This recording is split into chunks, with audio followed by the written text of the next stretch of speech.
5 August ছাত্র জনতার গণ অভ্যুত্থানের ফলে শেখ হাসিনা সরকার পদত্যাগ করেন, কিন্তু পদত্যাগের আগে সরকারি পৃষ্ঠপোষকতায় পুলিশ সহ প্রশাসনিক নানা কর্মকর্তার গুলিতে আহত হয়েছে অনেকেই এবং নিহতের ঘটনাও ঘটেছে।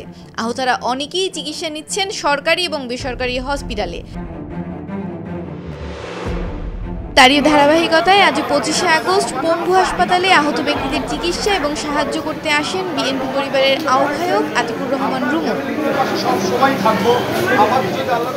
এ সময় তিনি চিকিৎসাধীন ব্যক্তিদের খোঁজ খবর নেন এবং তাদের সাহায্য সহযোগিতার আশ্বাস দেন এবং গণমাধ্যমকে বলেন, দলীয় নেতাকর্মী ছাড়াও অনেক সাধারণ মানুষও পঙ্গুত্ব বরণ করেছে এবং এখানে চিকিৎসাধীন রয়েছে। আমরা তাদের সাহায্য করব এবং অন্তর্বর্তীকালীন সরকারকে বলবো আপনারা তাদের চিকিৎসার দিকে দৃষ্টি দিন। পরবর্তীতে বিএনপি সরকার আসলে আমরা তাদের জীবনযাত্রার মান নিয়ে সার্বিক সহযোগিতায় থাকব।